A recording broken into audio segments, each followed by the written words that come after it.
come in, imperfect people to come in and worship a perfect God. And we start impeding our ability to do that. So, church wounds are real.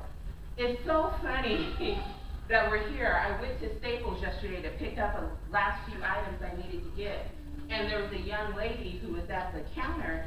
And so I have this big poster board, and so she was like, oh, that's colorful. What's going on? So I was telling her about the workshop. And so she says, I've been hurt by the church. I need to be there. I need to come speak to people because there's no such thing as being hurt by the church. People just need to forgive. And I said, and that's exactly what hurts the church. We take such a rigid approach. You just got to forgive. Just open your Bible, find a scripture for you, and you forgive, and you should be okay. It's not that easy.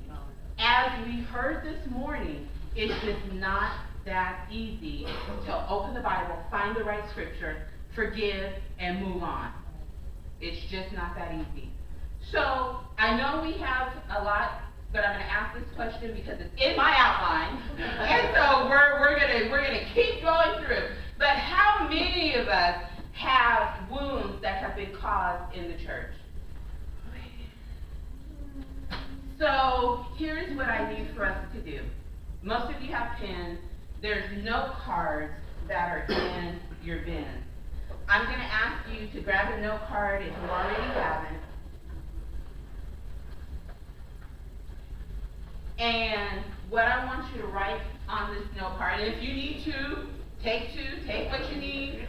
There's plenty. If we need to get some more, we definitely have some more. But on this note card, I want you to write down what caused your pain. What caused your wound? What caused you to be discouraged? What caused you not to get what you needed to get in that moment? And I'm going to ask you to write that down. And there's a purpose of why we're doing this. No one else is going to read it. Only thing that's going to be shared is what you're willing to share. But there's a process that we're going to go through with that. So I'm going to give you a few minutes to be able to do that. So here's what I would like for us to do. I need some brave sister soldiers to be able to share. I'm not going to necessarily ask you to share what your wound or what your hurt was unless you're comfortable, but I'm not asking that. But I do have a couple questions that I want us to talk about. So from the wounds, from the hurt that you've written down, I'd like to know how the conflict was handled that led to your pain, if it was. Was it avoided? Was it dismissed? Was it addressed? Who can share? Yes, ma'am. For me, it was being accused of something I didn't do. And how was that handled? Was it handled? It wasn't. Did you ever try to share it? Yes and no. Okay. You try to go with somebody in the church who I'll show you through. As far as somebody like in the workings of the church, you try to tell them, this is what's happening, and they just they heard you, but it bounced off their forehead. So it just said, And how did that make you feel? I was like, well, I'm not going to give any resolution to this. So that's what pushed me to the back of the church, pushed me, into the outer regions of the church, and I didn't engage. I didn't put forth any energy. I went and I left, and I didn't jump in and get involved and want to be involved in the workings of the church. It just wasn't, because I knew that they weren't going to take care of the people who were bleeding. To me, when you like you said, when you're running a church, people come in bleeding, and they need help to stop that bleeding. And if you got people who are already in the church and the church is making them bleed, and then you're telling them, this is what happened to me, and they just look at you like, okay, and we want to what? So it was very extremely hurtful that there wasn't a response. Right. There wasn't a response, there wasn't a resolution, there wasn't anything. Just nothing. How was your conflict handled? If it was it avoided, dismissed, was it addressed at all?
that I can cross the line, beforehand. So I was like, I need to put my own self in timeout, And so I recognized all of that, and then,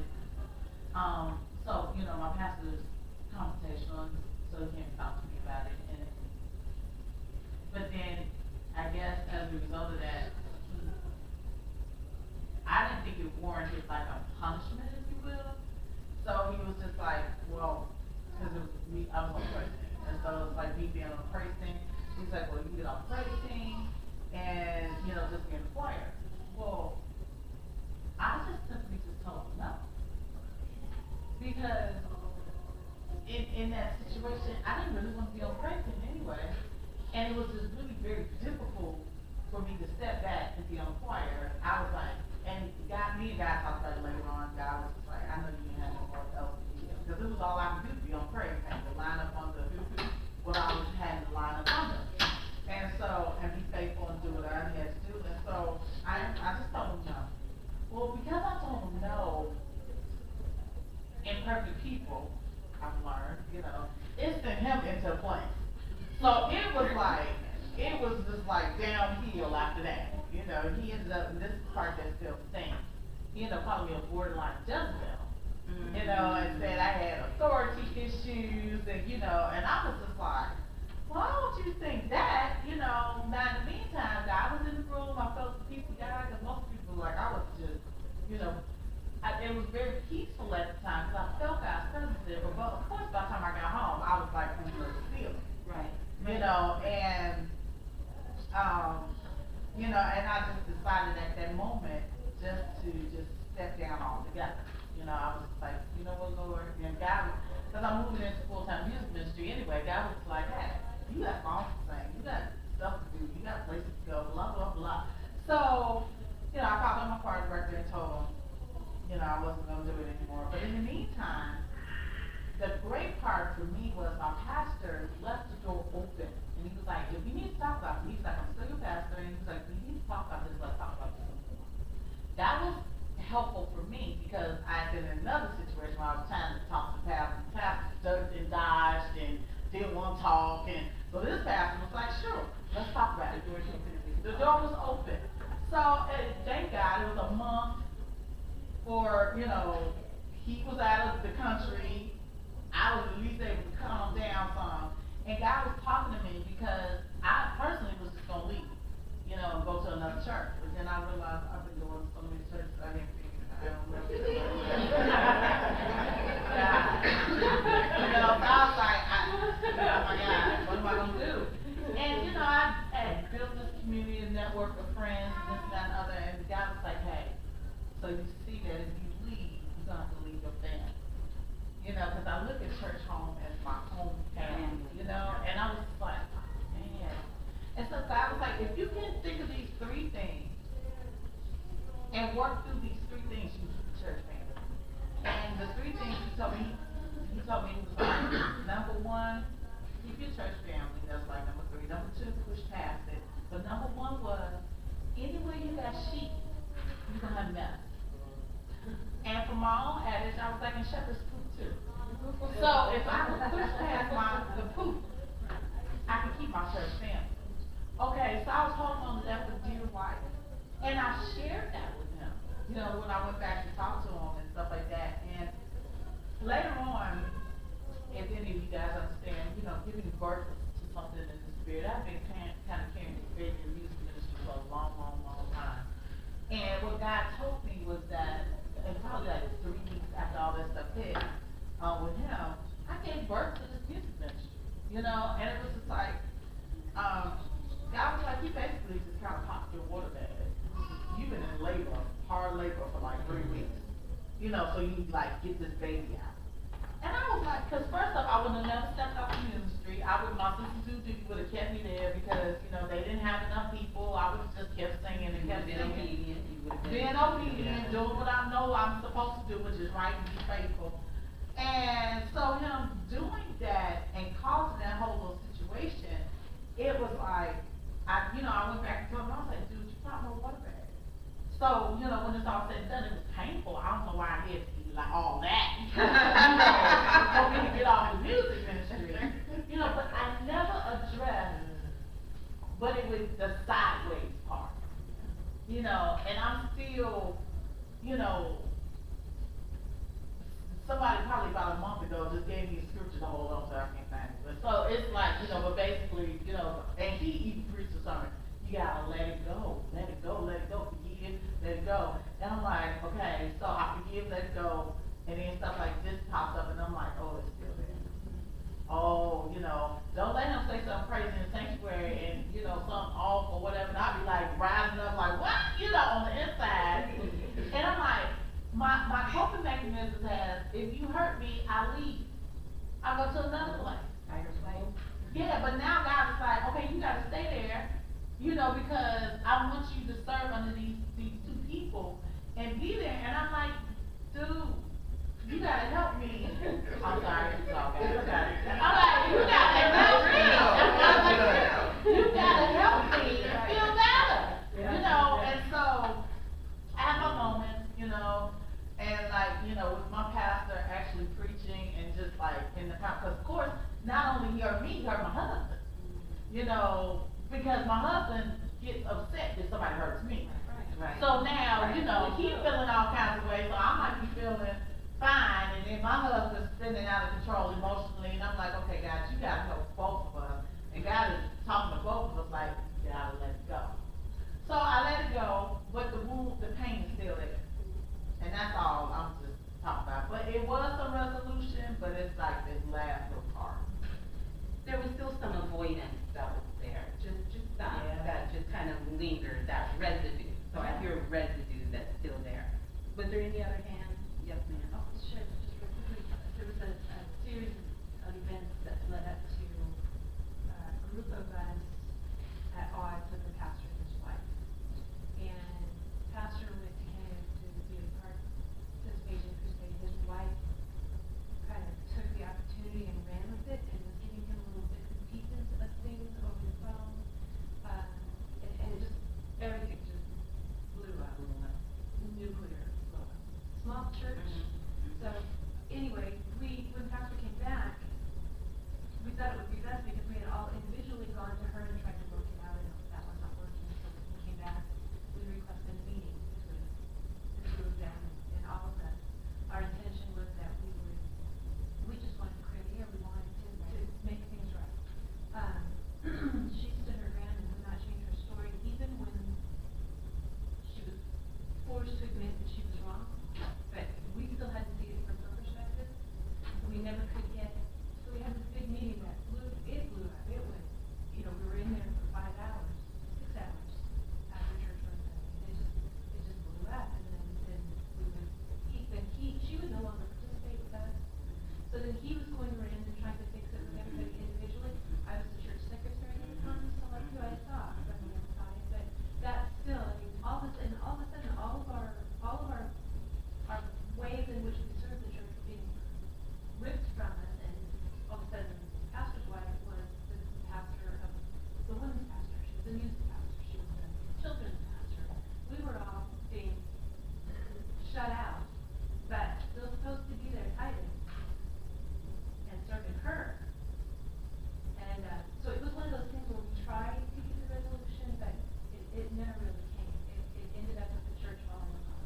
So this is really an example of the leadership letting down your expectations. The leaders didn't rise to the expectation that the members would have hoped that they would have in that situation to really foster healing and really restoration and kind of bringing everything back together again.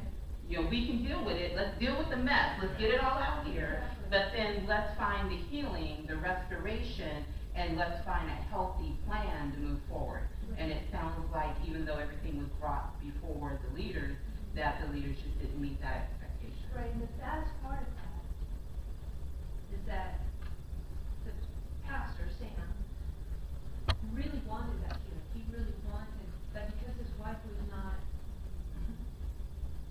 committed to it, would not even admit that she was wrong in the area, and separated herself from all of us. He had to make a choice between us and her. But as leaders, we have to make tough choices. That's what happens when we're leaders. You have to look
destroy that. I even heard her say, if I could just get rid of this person and this person, church would be fine. So her goal was to destroy or have me to leave, do whatever she could do to have me to leave. And I did at one point. I didn't leave, but I went visiting other churches because I was hurt. You know, my pastor, he took me from being secretary because of what she said. He took me from being our president because of what she said. And I had a talk with him on the phone. I said, Pastor, you've been knowing me for all these years. What do you think? Right. You know, I want to bring it back to, you know, because basically, you need to watch her. She's doing this, she's doing that. In the choir, you know, I apparently had everybody upset with me, but there was no one upset. We had a pastor brought us all into a meeting, and nobody had a problem with me but her. You know, so this just went on, and when he took the positions away, I still came to church, but I was visiting, I was upset, I was hurt. But even when in my visiting, I wasn't happy nowhere else. God wouldn't let me be happy nowhere else. So I went back, and God spoke to me, you have to look the devil in their face. That's how you get your victory. So I began to praise him. It was hard, you all. Me being in a choir, I was the choir president. I was directing one day a song, and it's an old, back in the day of those songs, everything is going to be all right. That song, ministers, I'm directing. Right, but it's ministering to you. Looking at the choir members and tears coming down my eyes, directing this song, saying everything is going to be all right. And how it got resolved, he found out who she really was about. And she ended up leaving, and he ended up coming back to me, apologizing, wanted me to take the secretary position. That was the hardest thing for me. He asked me to accept it, that I really didn't want to, but I knew he didn't trust, or not so much trust, but I don't know if it have or trust anyone else. And I stepped in and continued doing what I needed to do. That's one of the things that I just wanted to share. Thank you for sharing that, and it makes me happy that he came back, and that there was that restoration, because that's the leadership that we need to be able to, you know, exemplify within the church house, because again, we're imperfect people, and it does us well when we can acknowledge that we're imperfect, and maybe we didn't make the right decision to begin with, but coming back to say, you know what, I didn't make the right decision, now my eyes have been opened, I've been able to see another side of this, and so let's revisit this, and let me apologize to you, and let's make this right. I can respect that, because things happen, right? Things happen, and so we know things happen, but it's how we deal with it when it happens. So thank you all for sharing. And it's so funny that I'm right at this point, because here's my youngest son, Josiah. So say hello, Josiah. And he's our up-and-coming entrepreneur who has launched his own catering business. But something that he always says, he's always saying, Mom, we just got to keep it 100. We just got to keep it. That's his everything. Just keeping it 100. That's always his phrase. And so in keeping it 100, as we've admitted here today, that people in the church can be unkind, we can be judgmental, we can betray people, and it can be a leader, it can be the pastor, it can be the usher, it can be any imperfect person who is in that space. So now that we've explored what got us here, because it's all of this that has gotten us to this place, right? I'm going to ask you to take your note cards and fold those. I'm going to ask Molly to collect those from you. I want to be able to put them into this container, which I'm going to set right here, because that is everything that has got us to this place. It's all the wounds, all the hurt, all the, miscommunication, all of the pain, all of the, you didn't communicate with me, I need to leave, I need to go, the decisions being torn, because I've heard that here, that we're torn, do I go here, do I go there, what happens, I feel that I need to stay here, but I really don't want to stay here. It's all of those things that got us to this place of where we are. So now we're going to start looking at the 7 steps to healing.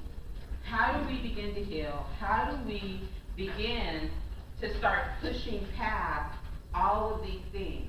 And some of you have stated that you've been able to push past, you're coping, you're dealing, there's a little bit of residue that I kind of hear and can see. But what do we do with that residue, and how do we continue to move forward? So the very first thing we kind of covered when I had you write out everything on the card, but it's who is it that you blame? What did they do to you? And as a result of those things, what is it that you regret? Those are questions that we have to be able to ask ourselves. Who is it that we blame for our hurt, for our wounds? What did they really do to us? Let's just be honest about that. And as a result of that, what have I done that I may have regrets about?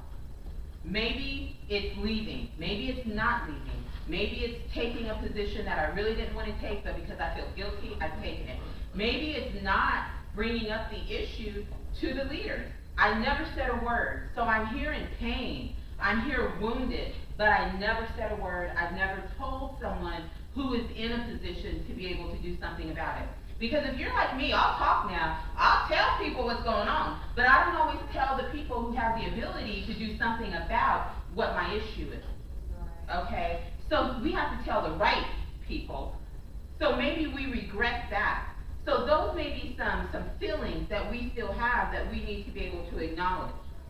Number two, and this is one, y'all, you'll learn I'm very transparent in these workshops, but this is one that I've had to deal with for years. Are we paying more attention to the problem than we are the solution? There is a point in time in my life that, I was all about the problem. I can read you what the problem is. Here is the problem, and you are part of it, okay? But I also wasn't that quick to be a part of the solution. I was so problem-focused that I really couldn't get to the solution. So what I've had to learn is that I'm empowered, okay? I'm empowered because of who I am. I'm empowered because I'm a daughter of the King. I'm empowered because of the gifts that He's given me. I'm empowered because who He's created me to be, and He's placed me in this house of worship. He's placed me in this space. I'm empowered. So now if I'm empowered, I have the ability to be part of the solution. So just like I said to all of you when I've heard people say, here's what I've experienced, I had to go back to my pastor and say, we got some work to do. Now I can be part of the problem and keep talking about it, but I have to be part of the solution and say at Family of Faith, here's some things that we need to start doing here so that we don't cause this type of pain and wounds to the people who are already wounded coming in through the doors. But then I see your hand, but then I have to take it a step further and say as an individual now, because that's a collective body. So I'm going to help be the solution to the body, but as an individual, I need to be part of the solution. So I need to be able to now do something different in my behavior in the church setting, but in the community. So for me, and because of my gifts and because of who I am and where He's called me to be, this is part of my solution. Okay? There's so much that I can do in this setting here. I'm going to be meeting with some pastors, and I'm going to come in and I want to teach this from the other viewpoint. Okay? I want to be able to do that. But also, the whole Women Win workshop is part of that vehicle to be able to do something different, to help us be healthy, to deal with those wounds, push past that, and be whole women so we win. I have to be part of the solution. Myrtle. What about how we also present the problem? Absolutely. Like Tony was saying, she doesn't feel like she's being listened. Absolutely. I feel very positive in how I speak to others, but I always left it up to Dwayne. I don't think he can present my issue, which I didn't present. I left it up to him. So maybe, I never really talked to him because I left it up to him. Like, I feel as if I had presented and talked in my own way. I don't know that it would have been taken. I don't know if I would have said it. I don't think I would have been. That's a very good point. No, that's a very good point. Because here's, that's a good point. And really, it should have been together. It could have been a united, because you're husband and wife. so it really should have been together so that you could have supported him. And that's how we want to look at it, as the wife supporting the husband. So he could have still been the point person, if I can say it that way, and you could have been there to support him in making that point. But I love that you brought that up, because a lot of times we don't even present the problem because we're not sure how to present the problem. And so we don't want it to be confrontational. A lot of times we don't, it's so funny because we can be, I just see women who, you know, if somebody's messing with their babies, they go to the school and they real confrontational. You mess with my son, we have issues. They gotta call security, they gotta hold you back. You know, you let somebody mess with your husband and you are like pouncing, right? We get aggressive. But when it comes to our spiritual wholeness and healthiness, all of a sudden we don't want to be confrontational. And there's a positive confrontation, y'all. You can confront someone in a loving, positive, effective manner. And so, back to Myrtle's point, you could have been there to support him, at the same time being able to articulate what the disconnect was and how that made you feel. Because here's the other thing, let me tell you this, and Tony, if you haven't shared yours, you really need to, because leaders need to hear how a sheep felt as the result of something. And that's part of pushing past and healing. And you're healthy, you're in a healthier place now than you were then, and so there's not going to be quite the sting that may have been behind it if you would have discussed it at that time. But presenting it, it does a couple things. Number one, it gives you that voice. Number two, someone cannot restore or rectify something they're not fully aware of. The third thing is you become crystal clear. Because what happened, for example, if Dwayne did not represent it the way that maybe you thought it could have been represented, other people could have a whole vantage point and opinion about something, and they don't have all the information. So a lot of times for me, I'm able to confront and say, now here's what's really happening, here's what's going on, here's how I feel about it, here's what it made me feel. Now I'm not harboring anything, I'm not gonna go upside your head, I'm not gonna throw nothing, I'm not gonna storm out. I just wanna give you all of the information so you have it all. Now what you choose to do with it is on you. But here's the scenario, and here's what I'm gonna do. But I want you to know how it made me feel. I want you to know the ramifications, the residue, what it could have done. I'm gonna be okay, but I need us to know this, and then I need us to figure out a way that we can resolve this so that we all feel good about the outcome and the solution, okay? So presentation is 100%. And a lot of times we don't complete the presentation because we don't like confrontation. Even though we feel a hot mess, we don't want to make somebody else feel a hot mess. Here we are crying, bleeding, wounded, hair falling out, stressing out, some cases we not eating so we losing weight, all kind of stuff is happening. Now in my case, I may not be too upset about that. However, all of these things are happening, but we don't want to hurt somebody else's feelings. We don't want to bother them. We don't want to mess them up. We don't want to, well, why can't we all be messed up together and then get right together? Why can't we cry together? Come tell me. You gonna cry, I'm gonna cry, you feel bad, I feel bad. Now let's figure out how we're gonna make this happen. Let's figure out the solution. Let's figure out how we're gonna make this right, because I don't want to feel bad, and I don't want you to feel bad. So now we gotta address it. But as long as you're shouldering everything yourself, how is that going to bring the resolve that you deserve to have? What if you don't get the opportunity to confront? Girl, you make the opportunity. In my instance, the person never is wrong. So those around him, because of the fear of being ostracized or put out or being labeled as your allegiance is not to him. Right. That's your rebellion. The deacons are waiting at the door to keep you out, so you can't confront or get a resolution.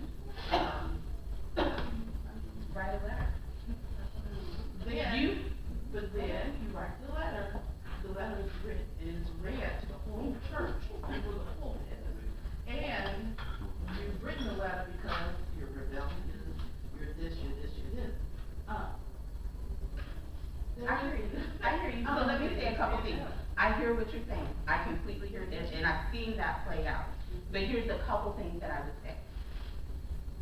You have to do some soul searching and understand for yourself what is important to your healing. What is it that you really need? So if you do need to have the confrontation, if you need for this person to understand what happened to you, it's almost like an at all cost, okay? So that's why I prefaced everything that I'm getting ready to say. I prefaced it by saying you have to look internally for yourself and say, what is it that I really need for my healing? And be clear about that.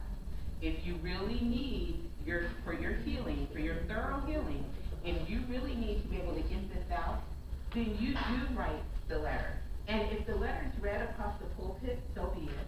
If people view you as being rebellious, so be it, because you've determined that this is what you need.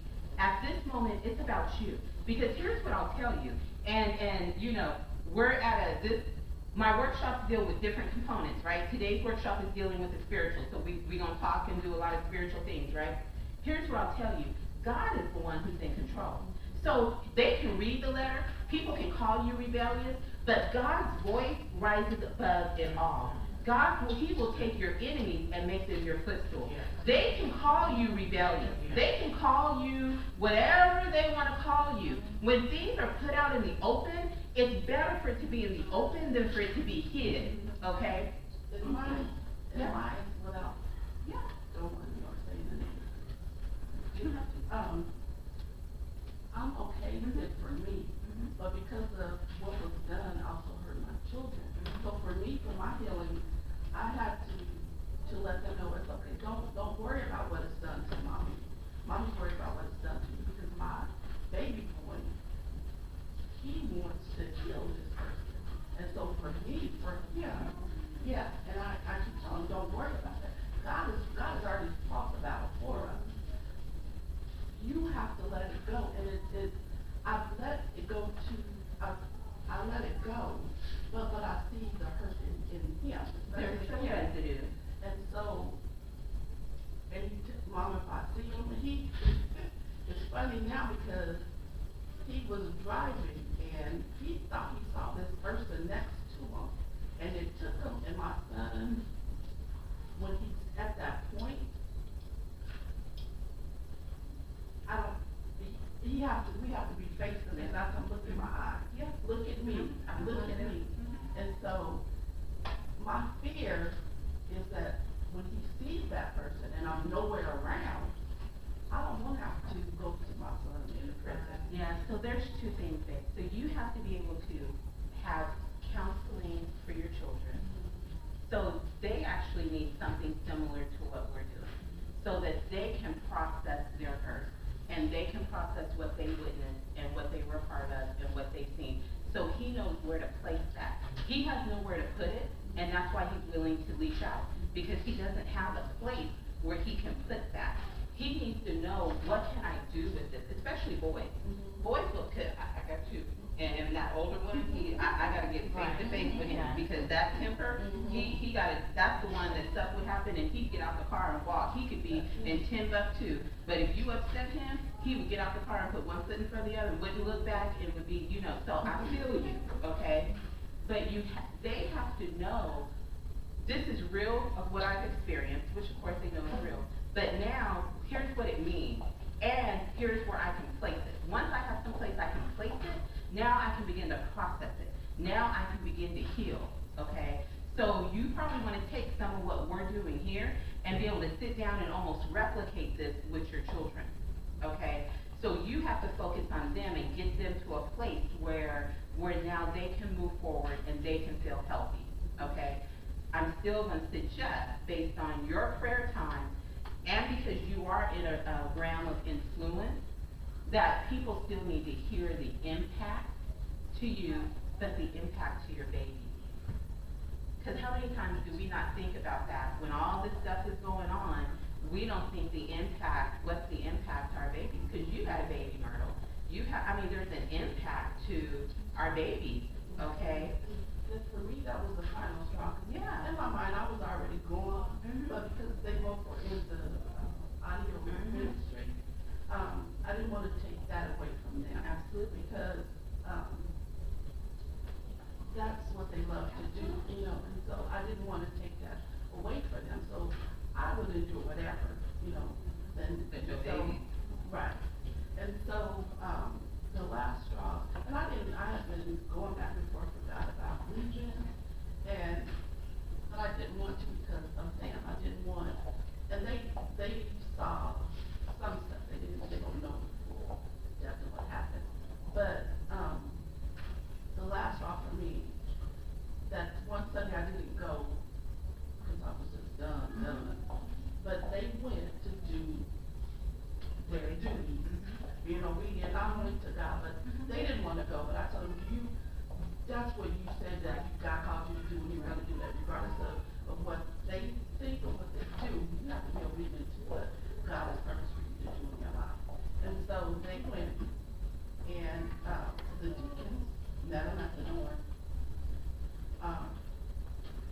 what are you doing? Why are you here? And so when they came home, said my baby boy, I remember joking, he's fine. But once that head leads to the right, and mama's not in here, It's on. and so I keep telling him, don't lean to the right, don't lean to the right. And so he came home and he was like, Mom, I'm not going back. And I said, are you not going back because of me? Or did God release you to not go back? And he said, Mom, I just can't do it. I can't do it. When they met me at the door and said, what am I doing here? What are you doing here? Where are the keys? And it took everything for me not to get in the car and drive back out there to confront them about my babies. It wasn't about me at this point.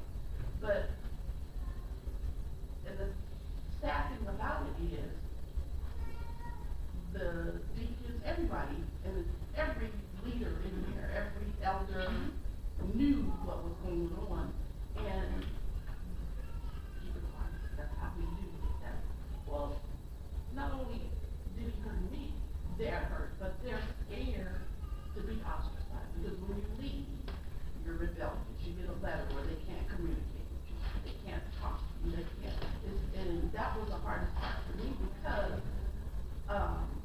this one individual, we were we vacationed together. She's been to my mother's house, she's been to my father's house, she's been to my granny, she's done, we were this. And so when I left, and to see her at a light to where she would even acknowledge me, that took me to the core. And so I was like, Lord, okay. No, that's my whole thing. And we also can talk a little bit more after this, because there's also some more that I'm doing specifically for you. But let me just share this. I heard you say that, you really feel that this is the place that you need to stay. Okay? Oh, no. Okay. Because I was gonna say, sometimes we have to be willing to, okay.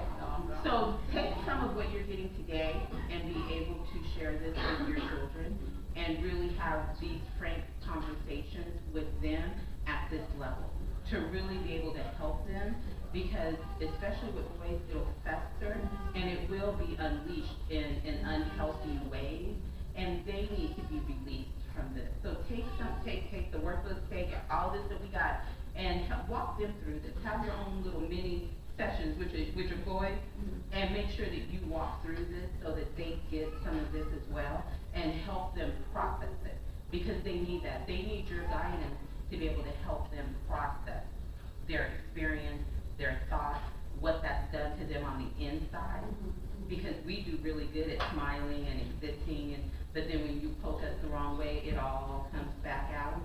So be able to walk them through and help them process what's happened and how they move forward. And that's going to be good for them.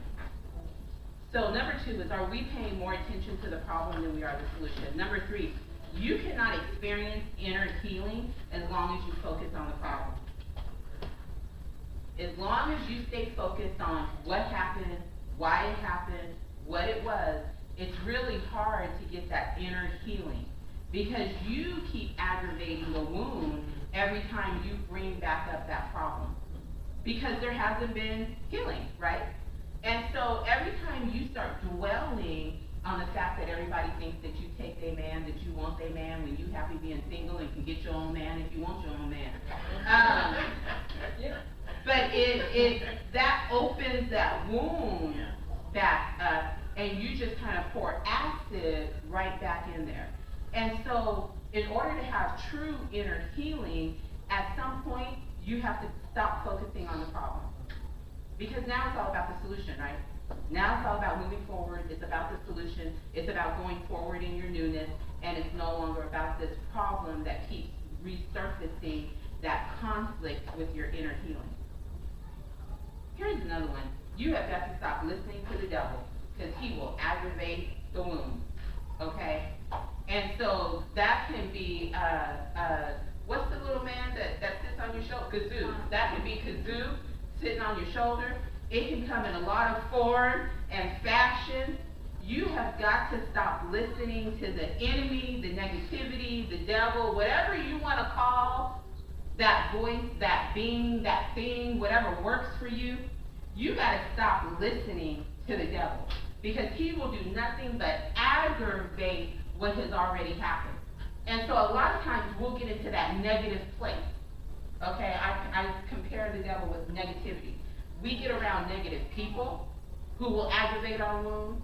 We get into negative circles where they just sit around and run people down, run things down with no solution in sight. The whole purpose is just to be negative. That's what I call them. You can mask it and slap whatever title you want. But I walk in feeling bad and I walk out feeling bad. Okay? You have to disconnect from the negativity, whatever that negativity is. People, places, things, memories. How do I disconnect? I cannot take the negativity because that will keep you wounded. Negativity is a bad thing. And if you give it power, it'll keep you in a wounded position. It can be tempting to desire hatred over healing. Sometimes we have been hurt so bad that we actually want to, and I know hatred can be a harsh word, but when you think about some things, there's a little hate in there. There's a little discontent. And sometimes it's easier for us to hold on to that than to embrace the healing. It's easier for us to hold on to who did what, how they did it, how it made me feel. It's easier to hold on to that than it is to embrace the healing, but it's the healing that sets us free. It's the healing that allows us to move forward and launch into the stratosphere of success.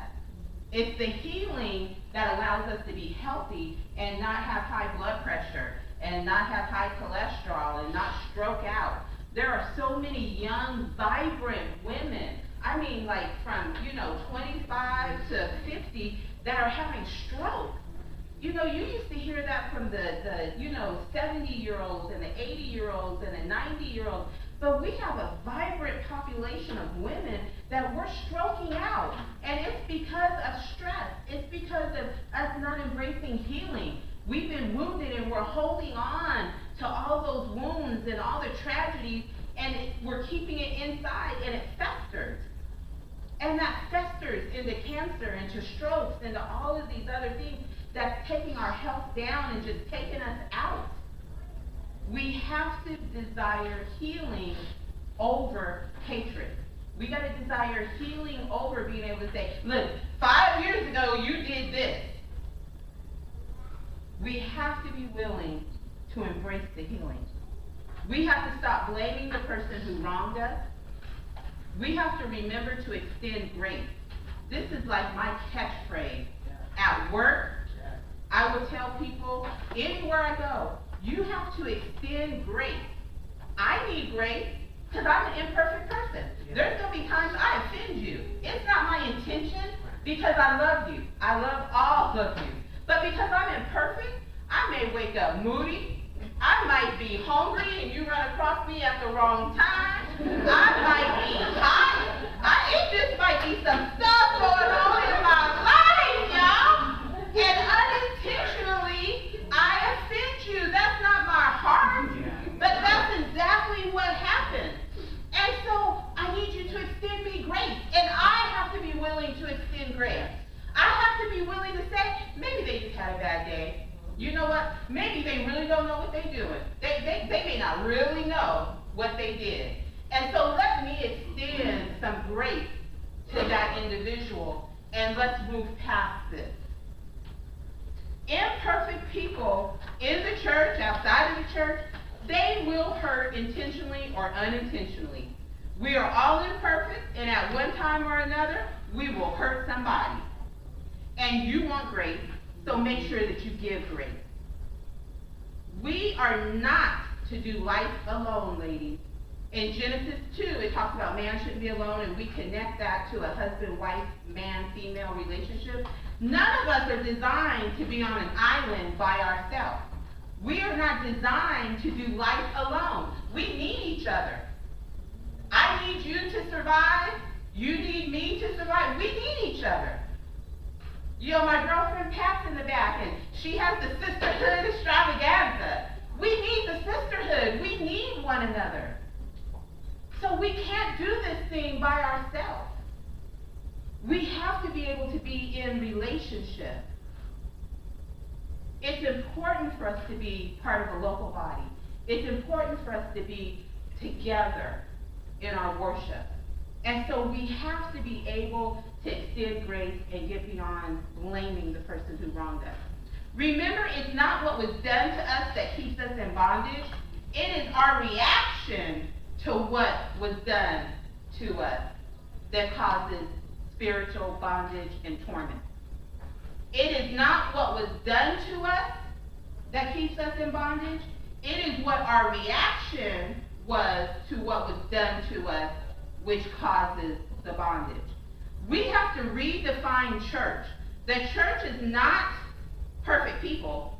The church is imperfect people who may hurt and be hurt, but Jesus Christ is the head of the church. And Jesus is perfect. We have to re-look at how we look at the church as an entity and a body. We have to take some of the glamour and the glitz. We've made church all sparkly. We've made it all jet airplanes and, fur coats and everybody's walking on gold and, Last time I read my Bible, the streets are paved with gold in heaven, right? My mansions are in heaven, okay? But we take all of that, and that's what we make the church into. That's why it's so easy to be hurt. You got a pastor in a Rolls Royce and you catching a bus.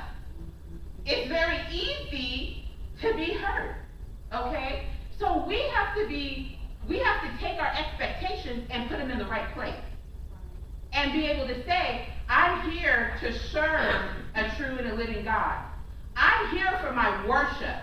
I'm here for my praise. I'm here to be a blessing. I'm here to get a blessing. I'm here for this purpose and no other purpose. So you can keep all the drama because that's not why I'm here. That's why, y'all, I don't get offended at the usher that makes me move. I don't get offended when people do, silly, stupid stuff.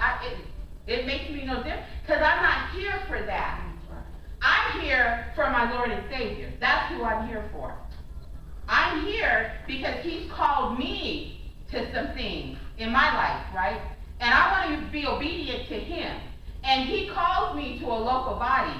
And so I'm going to be in that local body. But I'm going to be the solution. I'm going to be the one that rises up to be able to say, here's the right thing. Let's talk about some stuff. Let's not run from it. But I'm not going to be held to the bondage. Does that make sense? Okay. I don't want to stop right here, but your food is there, and my son is waving. He's waving. And so what we're going to do is we're going to take a little mini break, and I want you to be able to go and grab some food. There's plates and everything over there. And then if you need to run to the restroom, run to the restroom. We're going to do things, I told you, it's Whole Women Win. We do things a little different. So I am going to bless the food, but I'm probably going to do that while you're eating it. Okay? He prayed over it